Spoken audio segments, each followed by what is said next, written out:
வணக்கம். தமிழ் வெற்றிலை சமையலுக்குள்ளே போகலாம் வாங்க. நம்மளோட சேனலை நீங்கள் ஃபஸ்ட் டைமாக பார்க்குறீங்க அப்படின்னா சப்ஸ்கிரைப் பண்ணுங்கள், பெல் ஐக்கானை கிளிக் பண்ணுங்கள், ஆல் பட்டனையும் செலக்ட் பண்ணி விட்டுருங்க ஃப்ரெண்ட்ஸ். அப்போ தான் நான் தினம் போடுற வீடியோ உங்களுக்கு நோட்டிஃபிகேஷனில் வரும். வாங்க வீடியோக்குள்ளே போகலாம். இன்றைக்கி நம்ம ஒரு சூப்பரான மஷ்ரூம் கிரேவி பார்க்க போகிறோம். கூடவே அதோட நன்மைகள் பற்றி நம்ம தெரிஞ்சுக்கலாம். மஷ்ரூம் வாங்கி நல்லா க்ளீன் பண்ணிவிட்டு மேலே உள்ள லேயரை ரிமூவ் பண்ணதுக்கப்புறமா தேவையான அளவுகளில் கட் பண்ணி எடுத்துக்கலாம். இப்போ இதில் இருக்கிற நன்மைகள் நம்ம பார்த்துடலாம். இதில் ஜிங்க், காப்பர் இருக்குது. அதே போல் இதில் இரும்பு சத்து அதிகமாக இருக்குது. மெக்னீஷியம், கலோரிஸ், புரோட்டீன் இது எல்லாமே இதில் அதிகமாக இருக்குது. அதனால் அடிக்கடி வாயில் புண்ணு வருதுன்னு சொல்கிறவங்க இந்த மஷ்ரூம் எடுத்துக்கிட்டிங்க அப்படின்னா அந்த புண்ணு உங்களுக்கு சரியாயிரும். கட் பண்ணி வச்ச மஷ்ரூம் அப்படியே இருக்கட்டும். கடாய் வச்சுக்கோங்க. எண்ணெய் ஹீட் ஆனதும் ஒரு ஸ்டார் அனஸ், 2 கிராம்பு, 2 துண்டு பட்டை, 1/2 ஸ்பூன் அளவு ஜீரகம் சேர்த்துக்கோங்க. லைட்டாக இது எண்ணெயில் வெடிக்க விட்டுறலாம். லைட்டாக வெடிச்சதுக்கப்புறமா நம்ம ஆனியன் சேர்த்துக்கலாம். ஒரு பெரிய வெங்காயம் நல்ல பொடுசாக கட் பண்ணிட்டு உள்ளே சேர்த்தாச்சு. அதுவும் நல்லா கண்ணாடி பதம் வர வரையும் நல்லா கலந்துக்கலாம்.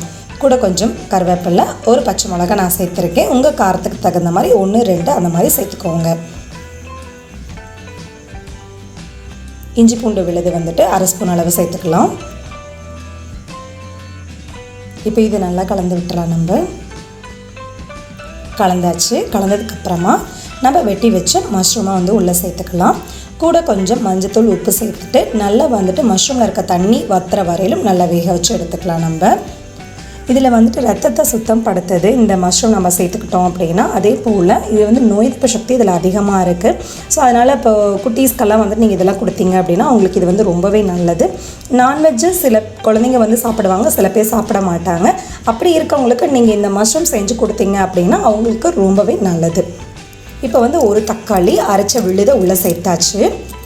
1/2 ஸ்பூன் அளவு தண்ணி மிளகாத்தூள், 1 ஸ்பூன் அளவு மல்லித்தூள், 1/2 ஸ்பூன் அளவு கரம் மசாலா இதை சேர்த்துட்டு இதை நல்லா கலந்து விட்டுடலாம். நம்ம மஷ்ரூம் இருக்க தண்ணி நல்லா வத்திருச்சு. கூடவே அரைச்ச ஒரு தக்காளி விழுது அதுவும் உள்ளே சேர்த்தாச்சு. நான் மீடியம் சைஸை விட கொஞ்சம் பெருசு, அதனால் ஒரு தக்காளி சேர்த்தேன். குட்டியாக இருந்தால் நீங்கள் 2 சேர்த்துக்கோங்க. கொஞ்சம் தண்ணி சேர்த்துட்டு இந்த மசாலாவோட பச்சை வாசனை போகிற வரையிலும் கொதிக்க வச்சுக்கலாம். அடுப்பை கொஞ்சம் மிதமான தீயில் வச்சுட்டு ஒரு 2லேருந்து 3 நிமிஷம் வரையில் கொதிக்க வச்சுக்கோங்க. நல்லா கொதிச்சு ரெடி ஆயிடுச்சு. இப்போ 2 ஸ்பூன் அளவு ஃப்ரெஷ் க்ரீம் ஆட் பண்ணிக்கலாம். கூட கொஞ்சம் தண்ணி சேர்த்துட்டு நல்லா கலந்து விட்டுறலாம். நல்லா கலந்தாச்சு. கலந்துட்டு லைட்டாக ஒரு கொதி வரட்டும். கொதி வந்ததுக்கப்புறமா கஸ்தூரி மேத்தி இருக்குது இல்லைங்களா, அதை கஸ்தூரி மேத்தி வேறு எதுவும் இல்லை, காஞ்ச வெந்தயக்கீரை அதை நல்லா கையில் க்ரஷ் பண்ணிவிட்டு உள்ளே சேர்த்துக்கலாம். உள்ளே சேர்த்துட்டு அதை நல்லா கலந்து விட்டுறலாம். இந்த மஷ்ரூம் நிறைய கலோரிஸ் இருக்குது, புரோட்டீன் இருக்குது, சோடியம், பொட்டாசியம் இருக்குது, விட்டமின் சி, விட்டமின் B6 இருக்குது. இதில் இரும்பு சத்து நிறையவே இருக்குது. ஸோ அதனால் அயன் கண்டென்ட் கம்மியாக இருக்க பர்சன்ஸ் கூட நீங்கள் இதை எடுத்துக்கலாம்.